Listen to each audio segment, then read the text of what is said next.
and welcome to Cracking Up Conversations with Chiropractors. My name is Laura Rigby. And I'm Francesca Allison Lewis.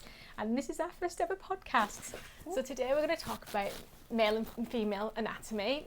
Not probably what you're thinking, but more from a chiropractic point of view and how the body works in respect of the structure and function of the body. I think this came about from a chiropractic versus PT exercise that you were doing the other day, Francesca. So do you want to tell us a little bit more about what you found? Yeah, so we were doing some exercises with me and a PT who's a male, and we found there's quite a few differences with the female and male anatomy. One for being males, as you'll probably know, a little bit stronger, and we'll get more into that for biomechanical reasons why, and going more into hormones and stuff like that. But what we found is that specifically we broke it down more into our specific bodies.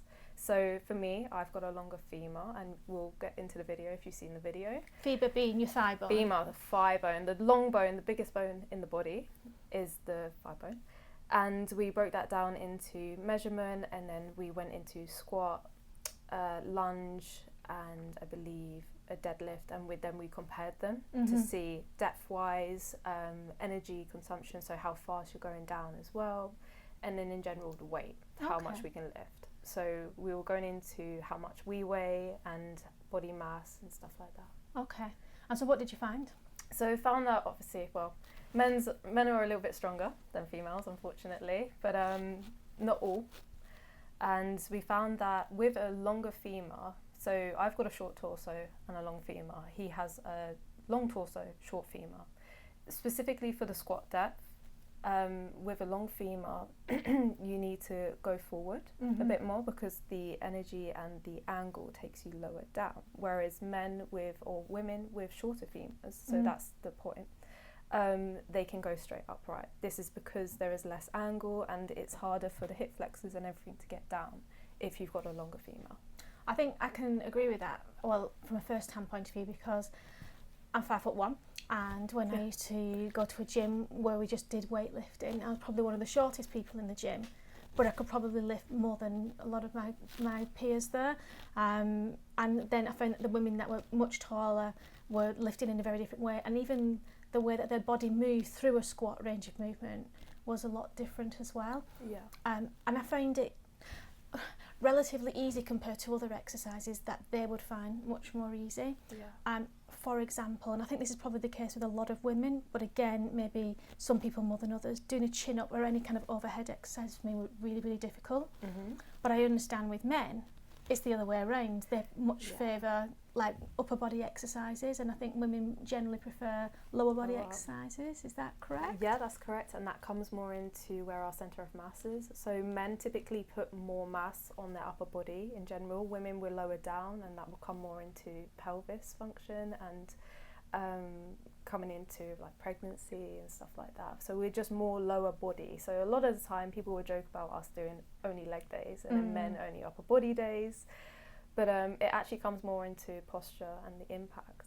But it's funny you mentioned about seeing other women in the gym as well. So we compare ourselves a lot of the time in the gym to, oh, that is a really good posture, they're doing that so good. But then we notice other people, you might have done it before, that is really bad lifting technique. But then you have to go more into that person's specific biomechanics. Is that their lifting technique, or is that based off how comfortable it is for them? Is it hurting them? And it goes more into science and research. Yeah, because actually you do see some people and you cringe and you think, how have they not hurt their back? You know, that is a disc hernia waiting to happen or something, but that's the way that they exercise all the time. It's the way that they exercise. And I've been seeing it more pop up recently on social media and research papers about the deadlift form and how people are now hunching over. So we've always been told never hunch over because you're going to injure your back. Well, actually, because we are natural lazy human beings, we will naturally do that anyway. So people have been training their form over to bend over and then lift that way to train it to functionally correct it. Wow. If that makes sense. So to strengthen their that spine hunch in posture. that. I will never recommend that though, but No. it has been coming up about recently. So it'll be interesting to do more research into that. Yeah. I don't think that's going to be very attractive in the long run. I think we're going to go back to 8-4. Yeah, I think the kyphotic will be there. But it's interesting to see that people are adapting to their everyday life. So they could be a heavy lifter, a heavy worker, a construction worker, and that's how they do it. Yeah. But it depends, again, going into lifestyle, what we do. Yeah, and I think, you know, the way that you exercise, you kind of got to look at the way that you're using your body. Maybe, there's, I suppose, are two different things. You could train to your strengths, Yeah. or you could actually train your weaknesses to make those stronger. But I think, speaking of like strengths and weaknesses, there are different injuries found in the gym with men and women because of their different strengths and weaknesses, being that if men mainly would train upper body, for example, then they're more at risk of kind of like core injury or lower back injury. And women spend more time training their legs but then become weaker on their upper body as well. Yeah. I mean, clinically in practice, what I've always seen, but I think it's probably more from a stress point of view, is that men do tend to present more with low back problems and women do tend to present more with upper body problems, like neck and shoulder, particularly when they're stressed, which is another topic altogether. We'll talk about that. But maybe it's a weak area because of the way that we use our bodies as well, or hormones. Do hormones distribute where we are stronger in certain ways? Yeah. So we'll come into that as well. Do you want to Yeah, touch up on that? Let's do that then now. So, or have we got kind of anything else going to out touch? going out of the frame, by the way. Come back in. Okay, so tell us, Francesca, about how the hormones impacts training. Then I think that would be really good, or exercise and the way that our bodies work. So, as you know, there's two hormones that majorly impact women when training, and it's estrogen and something called relaxin. Okay. So we haven't heard of relaxin a lot, and you'll most likely hear about it more in pregnancy because it's what helps us with contractions and being able to adapt our bodies soft tissue wise for the baby. But we also do produce it during our menstrual cycle. Okay. So there's certain times of the month, I don't know if other females will notice this, but you'll feel like, I cannot do today. I cannot work out today. It's too much. And you'll notice that you're more injury prone. Yeah. And you'll be lifting and be like, oh, this is not the day. I'm tired. I'm everything. And then you have to listen to your menstrual cycle with that. And that goes into estrogen and relaxin. So relaxin itself it makes the ligaments more lax. Sorry. Okay. It makes the ligaments more lax, and this essentially can create more problems when weightlifting. So when we're more lax, we're more bendy and stuff, our form's going to go out of control a bit more. So this is why we see more ankle and knee, especially ACL injuries in the gym and with females. That's why we have a higher rate of injury with ACL, because we're more bendy, and then that comes into more Q angle as well. What's a Q angle? So a Q angle is the length or the angle between the pelvis and the knee. So because we are naturally wider as females and we have wider pelvises for childbirth. So just grab this pelvis here so you can... Yeah. So the pelvis would be wider at this angle here. Yeah. So men naturally have a shorter pelvis, so it's more compact, and that will be more for different reasons for walking, whereas we have a wider pelvis for childbirth. And over the years, this has eventually evolved and got bigger and bigger because we are adapting and we have more brain, and the skulls in general are getting bigger, so we had to adapt to that. So talking about Q angle, we measure Q angle actually from the ASIS, which is around here, and then we go down to the knee and we find the patella, which is the kneecap. The kneecap. So the ASIS is the bit that sticks out on the pelvis when you lie down on your back. You can feel sticky bits in the front of your pelvis. Yeah, so you can do it yourself, you can feel it now. And then we measure down to a little bone just beneath the patella called the tibial tuberosity. Yeah. Right? Yeah. And then we will measure from there, and what it will give us is a Q angle. So this is the measurement between how wide your hip compared to your knee. So you'll see some people in the gym and you'll look at them, their knees go in quite a bit, but then you'll notice that the hips are quite wide. Yeah. So this can cause more injury in the gym. So we naturally have been built as females to have more injury around the knees especially, and then you get one time in a month when you've got relaxin released as well, and it could go out the window. Yeah. Yeah. Yeah, I think there are some days where you just feel like all you can do is be tickled by a feather, and then some days where you can pick a car or two on your shoulders and carry them around all day. I think we've spoken about this specifically before, how I like training the week before and how I don't like training the week before. I'm tired, I don't want to be there. Yeah. Whereas the week off, I'm fine, I can lift heavy. The week after, I'm built like the Hulk. You know? Yeah. It's completely different, and we have to base this around our cycles. And then we have to go into what we're eating, how we're efficiently fueling ourselves as well. Yeah. And it's more about listening to your body, because men don't have to go through this as well. They're just like a straight line. No, so when you see, so testosterone will stay in a straight line for men as well. It won't go higher. It may go lower for donkey's years if you're drinking or poor sedentary lifestyle. Yeah. But essentially throughout the month, testosterone stays the same. We are little like swirly lines. We're up and down the month, so you have to time your workout and everything around that. I think there is actually more research now, and more people are looking at that and how to train. So maybe lift more in certain phases of the period or the menstrual cycle, and lighten up or stretch more at certain parts of your menstrual cycle as well. Yeah. So I suppose when you could, do better at yoga or stretch class during your phase where the relaxing is higher, and then other phases where you're stronger, you could probably lift. So you could probably tailor your workouts a little bit more. Definitely, it's worth understanding and definitely listening to your own body, because everyone is different. We do have different fluctuations, different age range as well. I'm not like the same as my best friend. You know, we train at different rates, and it's about understanding when you can train and when you can't. You've got to listen to your body. It's about being... I'm just interrupting because I'm thinking about you and your best friend, and actually from what I see, body type, you're not terribly different in terms of height and everything. So even though you might think, oh, I look the same as somebody, we're still at the same height.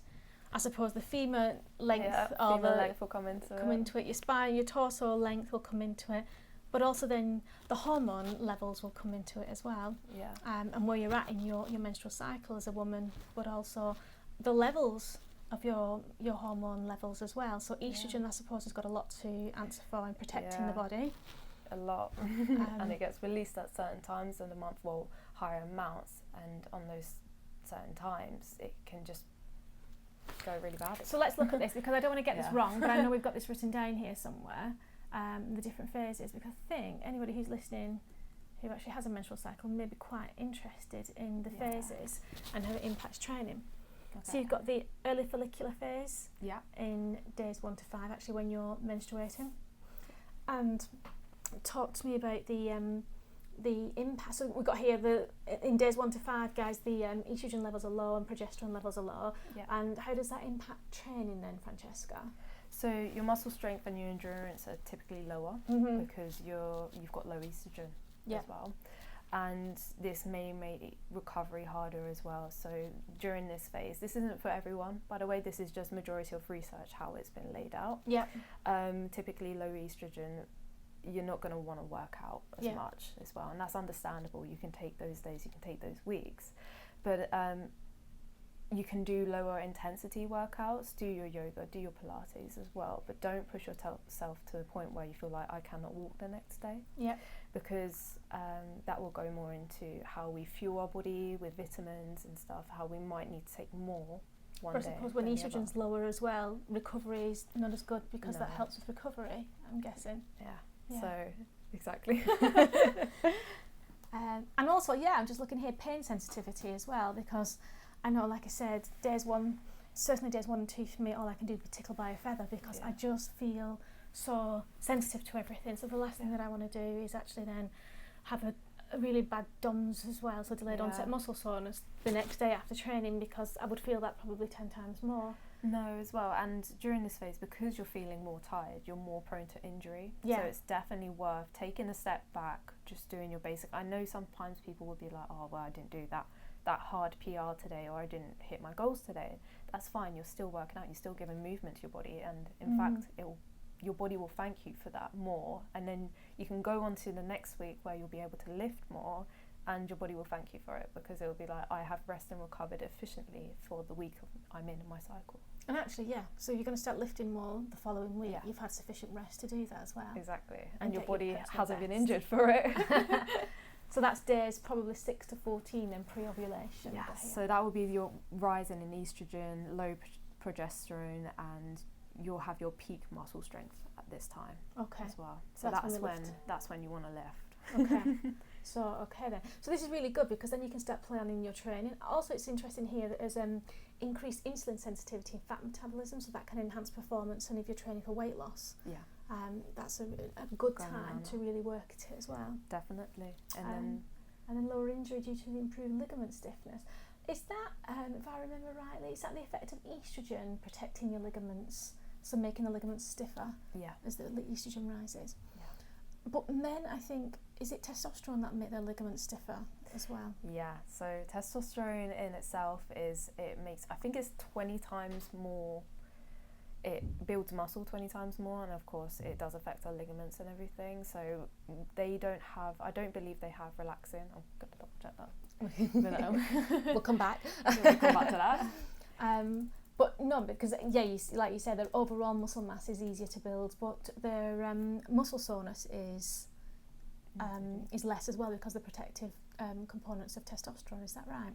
So their DOMs aren't as bad. Yeah, so the DOMs won't be bad. Their recovery rate will be way better, easier. Their hypertrophy, so because testosterone puts on more muscle mass, they'll be able to build strength easier and build muscle mass. Rather than females, we've got to time it right. Yeah, Unfortunately, because That's our the story hormones about lives. do go Up and down. do go up and down. Did you find men have relaxin? Yeah, so men do have relaxin, but a very smaller amount than us, and it's more for other things. It's not to do with less so with their ligaments, Okay. to the reproductive. But Okay. So we've got relaxin. No, sorry. Men's ligaments are generally tenser or not as lax to it. No. Full stop.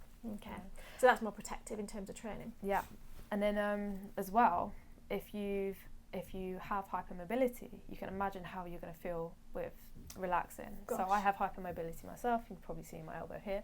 So training a lot of the time growing up, I was always dislocating and just dislocating joints, and then my ligaments in general just felt so lax that I just couldn't move. So strength training for me was more about building up specific exercises for myself. And then knowing myself where my barriers are, because I can go, yes, I can do a lot more, I can reach further, I can stretch a lot further, but then there's a point where that's not building the muscle and you're just overstretching. So is that well, you've got a few components there then. You've obviously got the fact that you are hypermobile, which means you bend too much. Yeah. Your body shape, which is individual to every single person, will mean that your range of movement is different and how far you can go. But then do you say, okay, fine, I should lift a weight to this angle and no further, and take it to this angle and no further? Or is there kind of like a number that you can work to, or is it just until it feels like X with training? I would definitely recommend, if you have hypermobility, is definitely trying it with a PT first, or trying it with someone, or videoing yourself to see where your ranges are. So it took me a while to realise, even though I'm doing all this range of motion with a bicep curl, there's no bicep activity as well. So I can go here and there's bicep activity, and then you come to here, that's where it finishes for me. So it's less so about angles, and it's more so feeling it yourself. If you feel it the next day, great, it's worked. Yeah. Don't overstress your ligaments, that's the thing. With hypermobility, you need to know when you're hormone-wise as well, because you'll be extra flexible 1 week of the month as well. Yeah. Being careful with lifting as well. I'm not saying don't lift, because obviously with hypermobility, strengthening it's key, but knowing exactly what exercises will help, that's better for you. Okay. Actually, so it's not just for hypermobile people. That for anybody, you want the bicep activity through any kind of workout. So what's the point in doing all of this movement? It's a waste of tiring motion. Absolutely. Exactly. So it's more about focusing on knowing where the muscle kind of not ends and starts, but knowing when the contraction starts and ends as well. But then you get more into different types of exercising, so concentric, eccentric, those go into a lot more. But let's focus more on the hormones. Yeah, so around day 14, you've got the ovulation phase.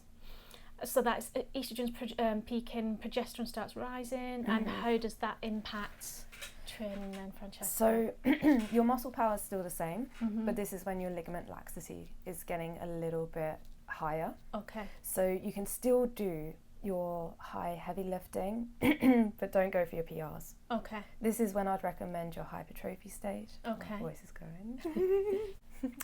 Okay, so we get to probably around day 14, which is the ovulation phase. So that's when estrogen starts to peak and progesterone starts rising. And tell me how that impacts training then, Francesca. So the muscle power is still going to be the same in this stage, but this is when ligament laxity will come a little bit higher. So this is when you'll start to see injuries. So you've just had an amazing week of feeling amazing. You've hit your PRs. You feel like you can go another week. So this week I would actually recommend going a little bit lighter, taking a step back, doing your 70%. So you've just hit your PRs, it's all good, you're probably feeling amazing. Some people will feel more motivated during these weeks, others will feel sluggish. Really depends on the person. But the thing you have to be careful of in this week, because the ligament laxity is coming a bit higher, you need to be careful that you don't injure yourself, because women are more prone to ACL tears and stuff. ACL, anterior cruciate ligament. Yeah. Which, funnily enough, actually even I didn't realise this, because you would really think about ACL injuries as being a footballer's injury. So these days that's more men and women, because women now play football more and more. But you know, historically, you'd probably think of it more as a guy kind of injury.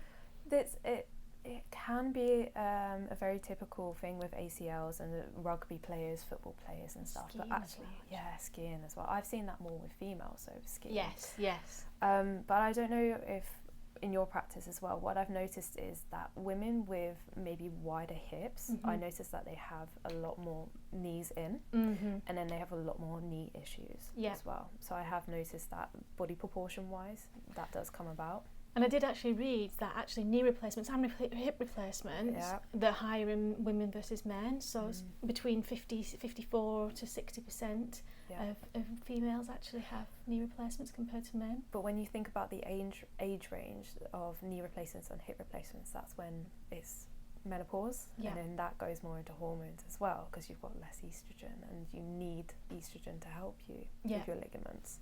So that will be a decline in there. And then there's knee surgery itself is the most common surgery in the UK as well. Right, okay. So I don't know if you knew that. I didn't actually know that. No. It is the most common and has the highest rate, I think, of females. I think it is. But I've seen, I think, a few with knee injury. I haven't seen any knee surgeries with men yet.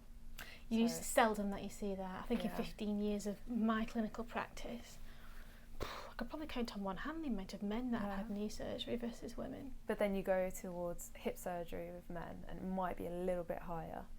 I didn't actually check the stats on that, the actual numbers, but I know females are still higher for hip surgery. No, I mean it compared to knee to hip. Right. Male. I understand. Knee to hip. So I think hip will be a little bit higher for men potentially. I'll have to look into that. We'll have to look into it. We'll come back to you. So we've got, but there again, you've got the Q angle will affect the knee. The ligaments is going to affect the knee as well. Yeah. So even though women do prefer really doing leg days, I suppose it's a necessary evil as well. You need to have these leg days to support the knees, support the hips. But you need to have these leg days, but you also need to have these rehab days. I know we've put this whole rehab as I've injured something, but rehab is actually for stability and stuff. And if you understand that we are at more risk of injury prone, then rehabbing is the best thing for your knees and stuff. And then when you rehab your knees, your ankles, your hips, or mobility wise, then you're going to lift heavier because you've got more range of motion, and then you're going to feel great as well during it because you feel more stable and stronger. I think we do need to be kind to our bodies, because we've got now into the luteal phase, days 15 to 28, so the last 2 weeks. This is the horrible phase. This is bloating, fatigue. So basically, 3 weeks of the month, not really good. Maybe 1 week will be absolutely amazing. If you're going to compete, make sure it's day 6 make to 14. sure it's that. But that's another thing. Then if you go into sporting, women-wise, they don't have a choice. No. You know, the Olympics come up, Commonwealth Games, and you could be in any stage of here. You would never know. And actually, so then you're maybe at a physiological advantage or disadvantage just because of your menstrual cycle. Yeah. I think from an aesthetic point of view, generally speaking, guys like lifting weights because they like to look big, and they naturally are better at that. Anyway, not better, but prefer that because they like upper body stuff. Okay. Women have kind of done different types. I mean, still women lift weights, and I know love lifting weights. I think that's probably my favourite thing to do. But I think knowing this now, knowing what we know, it's probably better to even be kind to yourself in terms of the exercising. So going back to more restorative exercises like yoga and Pilates, Tai Chi, which these exercises have been going for years, and there's a reason that they've been going for years. But I suppose these lower impacts are really important because they are more rehab type exercises as well for the body.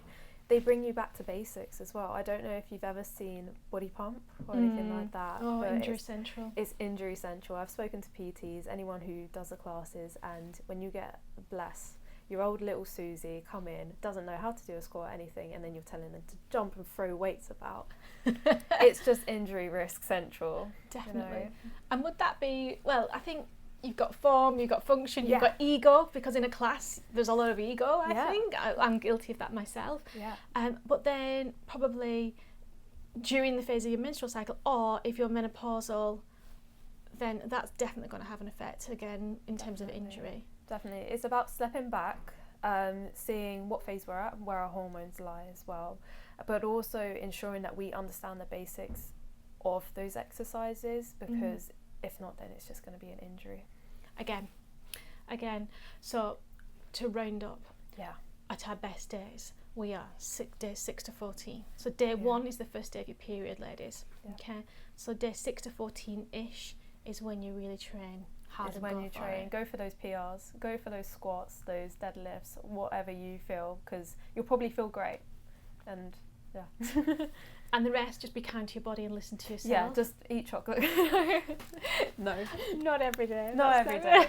But do take those days where you feel, I am bloated, I am tired today. You can have those days. Especially I've seen mothers do it as well. You're taking care of kids, and then you're going to work, and it's high stress levels. And then we talked about stress in the shoulders. But making sure that you properly look after your body, nutrition wise, rest is really important. And then that's how we'll work around it. And I suppose there'll be foods, we'll not get into this today, but that you can eat to help support progesterone levels, estrogen levels, and relaxing in the rises and falls, which is actually something we should probably look into doing another time. Now I think maybe because it's two gals talking, but we're hijacking this podcast talking for women. Sorry. So, I mean, we did start off talking about anatomy and how the anatomy of men and women differ, or not just men and women differ, but anatomy of people differ, and that will affect how we train. So we've spoken about the squatting for a longer thigh bone, and when your thigh bone is short, you don't have to kind of like stick your bum out as much if you like, so you don't have to lean forward as much, so you can probably stay further upright. You can stay upright. I know for me, I probably prefer a wider squat anyway, and I can get down further. And again, that will help the tracking of the knees, the angle of the squat as well. So the further down you can go will help. There's a little part of the squat where if you don't go low enough, you're going to actually damage the knees as well. So it's making sure that, again, your ego isn't involved. The problem is you've got to have a bit of ego, because that will help you lift more. Yeah, definitely. But you've got to rein that ego in. You gotta keep it under control. Otherwise, in a big way. Again. And in a big way. And when you're lifting, it's really hard because all the feel-good hormones are going as well. Like, come on. Yeah, exactly. And then when you're lifting heavy, you're feeling great, you're looking great. Your ego is going to be sky high, and then this is when we get distracted. Again, we can injure ourselves with it, and then we're feeling it the next day. I suppose that could be for men and women, though. Yeah, men and women, definitely. I've seen. I think I've gone to gym quite a lot, and then you see men lifting compared to women lifting. Women will tend to go more lighter on the weights, but then you'll see an amazing power lifter who's a female, and they'll be lifting more than men, and that really like warms my heart when I see those. But then men can just I think for them, because their testosterone levels are just always the same, they can get up any day of the week, any day of the month, and just go, I can go to the gym today, I can hit this PR, I can do that, which keeps the training consistent, which means the progress can just keep going, and that where ours kind of like is hindered and then it's back and then we go up a level, a bit like a Game Boy or whatever. I think I remember testosterone, I think it is, helps, well, the distribution of the way that the muscle works as well, so there's more fast twitch fibres on men's chests as well, so that's why they again prefer the overhead training. I know I have injured myself last year 3 times, and the 3rd time put me out for 6 months overhead lifting, and it wasn't even ego, it was just a 7.5 kilo kind of shoulder press following a chin down, if you like, so just kind of like lowering myself down, which has never been my favourite exercise anyway. But I think, again, I've got short arms, so and I'm stocky, so I'm guessing that from a lifting point of view, that's a lot of weight for my little limb.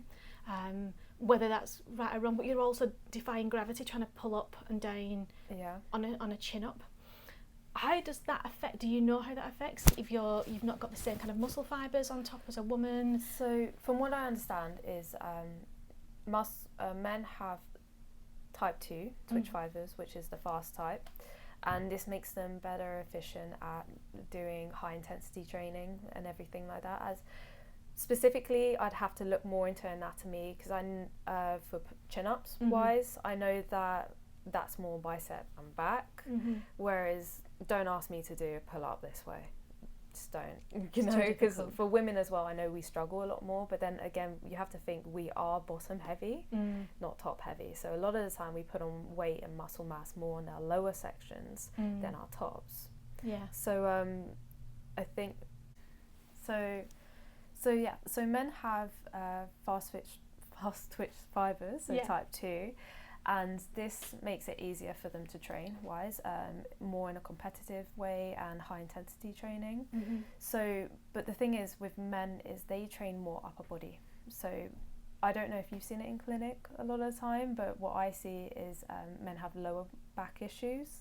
So because they train a lot of upper body, coming into pull-ups and stuff like that, whereas we struggle with it generally, because they train so much upper body, it becomes a bit of an imbalance with the lower body, and they forget to train core and then the lower legs as well, which is stabilizing their upper body. So I see more kind of disc issues, and I know that with our general day-to-day life now, we went through COVID, a lot of people were sitting at desks, there was a lot of prolonged sitting. So I don't know with you if discs was more prominent with you. Definitely, and since as well, I think but even more so than discs these days, maybe even since, especially since COVID, because when I started practice, I would probably say about 85% of the people that walked through the door were a low back problem of some description, men and women. But now things are changing. So since COVID, people started working from home, but they weren't working at an appropriate desk, and or they weren't able to access the appropriate kind of orthopedic kind of setup. But now that is changing a little bit. But I mean, I know I'm guilty of it as well. We'll sit on the sofa and curl your legs up underneath you, lean on the arm with your laptop, and just a little Wondering why your arm's going numb. Wondering why your arm's going numb, why you're getting neck and shoulder pain. But I think what is changing, this kind of like goes back almost full circle to what we discussed at the beginning about people training round shoulders, is I have seen a lot more shoulder problems in clinic with both men and women, but this is more postural related complaints because of the way that people now are rounding their shoulder in practice, which changes the whole joint complex. So the way I normally explain to my patients is, if your shoulders are back and you're lifting a weight, everything is set to where it should be. So the biceps are where they should be, the deltoids, the latissimus dorsi, everything is where it should be. But with a round shoulder and trying to lift weights with a round shoulder, your pecs are tighter, the lats are stretched, the trapezius muscles stretch, you've got a bit of a forward head carriage, it's affecting the upper traps here. You are going to risk injury more because the whole kind of complex is different. And you can liken this to, if you've ever trained with a biomechanics coach, which I think if you were in a gym, everybody must do this at least once. If you do yoga and Pilates, you probably know this more than most people anyways.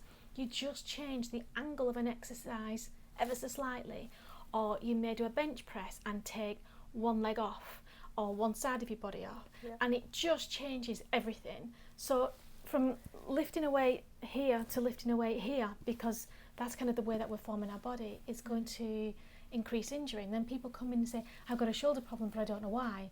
So I'm actually seeing a lot more tendinitis in clinic and shoulder injuries. Really non-specific, but really specific as well, if you like. I always find bicep tendon just, it's always bicep, and they're like, I've seen some people cry from bicep tendon, how tight it can be, and it will be your rolled shoulder. It's horrible, it will be. Yeah, and that I don't think is that there's much of a difference in men or women there. I think that's just postural. That would be coming more into postural related as well. I know that if you felt mine right now, I'd cry. Yeah, I probably would the same. So I think that rounds everything up, like just making sure that we're checking our postures. Have you got anything more to say, Francesca? No, I don't think so, but we could do a little postural release now so we can tell people how. Okay, fine. So tell me what you want me. So have you ever heard of the Brugger's posture? No. Brugger's? No? Go for it. Okay, so I'll show you. So if we bring our elbows in to our waist. Oh, you're going to ask me on shoulder stuff. I'm not going to win. No, it's fine. Right.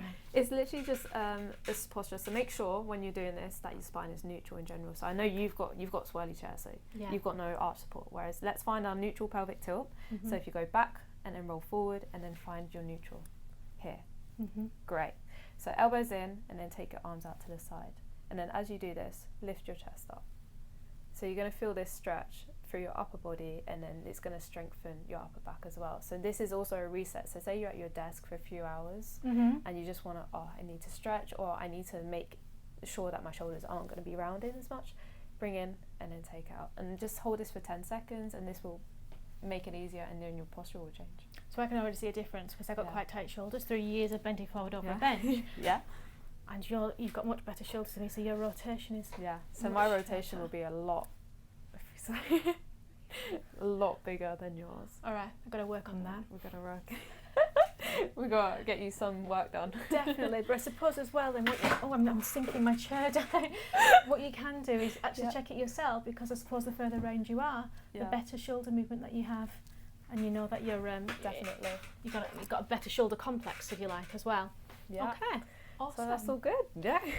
I think we need to rent it up more for women here. Just be more kind, listen to your bodies. Just be kind, and knowing, and maybe doing your own little research into keeping a diary as well. I think that would help, keeping a diary when you feel bloated and when you feel tired, and then noticing patterns over the month and then training to what you feel. Yeah, I think that's a really good way of doing it, because we can't in that respect let ego get the better of us in some ways as well. Guys, you're lucky as always. But I mean, again, more looking at your body and looking at yourself in the mirror in the gym, because actually when you're new in the gym you feel like it's really vain to like stand in the mirror and watch, but actually it's not, and that's not why you're looking at yourself in the mirror. On the whole, in the mirror, you're check yourself out, make sure you're getting those right angles. Definitely. Because you're not going to injure yourself in the same way if you know what you're doing. No. If in doubt, I always say ask a PT. Always understand what muscles you're supposed to be using in an exercise. Definitely. And that is not just in the gym when you're lifting weights, but also in a class, if you're doing something at home. Because if you're I think plank's a great example. When you're planking, the muscles you should feel really, bum, your core, your legs, and that's where you should be working. But then when you start to feel it across your lower back, you're not planking anymore, so don't go another 10 seconds, because you're just going to end up with a lower back pain tomorrow, and you've not done the last 10 seconds anyway, so drop down. So understanding basically when you're activating and not activating the right muscles completely, that is body awareness. Body awareness, really, definitely. And that will reduce your risk of injury. Playing to your own strengths, so you can't compare. I mean, we can't compare, we're completely different body shapes, so in the gym we couldn't do the same exercise probably for the same reps, for the same weight, for the same amount of time. And you're going to be better at some things. I mean, they do say, like, if you've got fast twitch fibres, more fast twitch fibres, guys are in the chest, so I suppose that they can do more reps. Mm-hmm. But like if you're in your lower part of your body, you'd be a faster runner. That's where your sprinters are. Yeah. I remember from GCSE PE, for goodness sakes. It all comes back. It all comes It back. always comes back. And then you could even go into certain races have more fast twitch and slow twitch fibres, which makes you perform better. Yeah, so I know specifically for myself, I did Taekwondo, and that's a mix of both. So it's fast twitch because it's high kicking, loads of kicking, but then you've got last 2 minutes for 3 different rounds. So it's a bit of, then you come into the complex of, can I train for long intensity and is it fast? Right. So, yeah. So that's really good to have a good mix of them both, because Yeah. actually you've got your stamina and your speed there. Yeah, but it's hard to train those and to understand body-wise, but that would take a while to get into. I suppose you just either got to listen to your body, you can get tested if you want to go that far, but understand that every body is different, quite literally. Definitely, yeah. So don't be comparing yourself to everyone else in the gym, because for one, they probably aren't watching you as well. A lot of the time I'm like, oh, is everyone staring at me in the gym? Don't care. Film yourself if you want to. Get that nice posture. No, what's it called? Can't remember. Oh, You good angles? get that nice form. That nice form. Yeah. Video your form. I always say video your form, because when you look back you might be shocked, and then you'll change things, and then you'll see improvement in your muscle tone and everything coming forward, and you'll recover more quicker as well if you're doing it properly. Definitely. And if you're a woman, probably not quite as quick depending on the time of the month. Men, as long as you've got testosterone, you're going to recover quickly. It's all good. And another thing, by videoing yourself, you can see sometimes little giveaway signs. So when you're squatting, if your knee shakes, maybe on one side more than the other, you can probably identify muscle weakness on one side. Definitely. And what I would recommend for that is taking it back to your single legs. So I train a lot of the time single leg, because I know that I have imbalances. So it's all good you doing glute bridges and stuff like that, but then you'll notice that if you was to go onto one leg glute bridge, you could not lift one side. Take it back, do everything singular. That's what I'd recommend. Okay. That's actually a really good way of doing it. Yeah. I like that. All right then. Well, yeah, that's all good. Thank you very much for listening to my first podcast. We would really appreciate your feedback, and any suggestions on what you want to hear next, then please write them in the box. We'd love to hear from you. Yeah. Bye for now. Bye.